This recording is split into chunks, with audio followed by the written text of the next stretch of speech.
हाम्रो अमेरिकामा नयाँ नयाँ रुल्स आउँदैछ होइन अब आजदेखि चाहिँ अब कहिलेदेखि लागु हुन्छ रुल्स तर हामीहरू जस्तो टुरिस्ट भिजामा आउँथ्यौँ स्टुडेन्ट भयो डिफ्रेन्ट टेम्पोररी भिजामा आउनेहरूले चाहिँ अब स्ट्याटस अपडेट गर्न चाहिँ नेपाल आफ्नै होम कन्ट्रीबाट गर्नुपर्ने भनेको छ है म पनि in the middle of the प्रोसेसमा छु अप्लाई गर्न मम्मीको सो मैले चाहिँ अप्लाई गर्ने विचार गरेको छु किनकि म नेक्स्ट विक चाहिँ सबै डकुमेन्ट्स रेडी छ अप्लाई गर्छु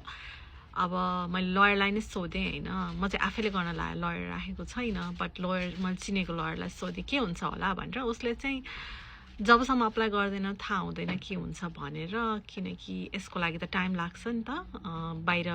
के अपडेट हुने भनेर भने सो म चाहिँ अब चान्स लिएर अप्लाई गर्छु अनि हेर्छु के हुन्छ अनि त्यही अनुसार अपडेट दिउँला बट यस त्यस्तो नयाँ रुल्स निस्केको छ आजदेखि अब लागु चाहिँ भइसकेको छ कि छैन थाहा छैन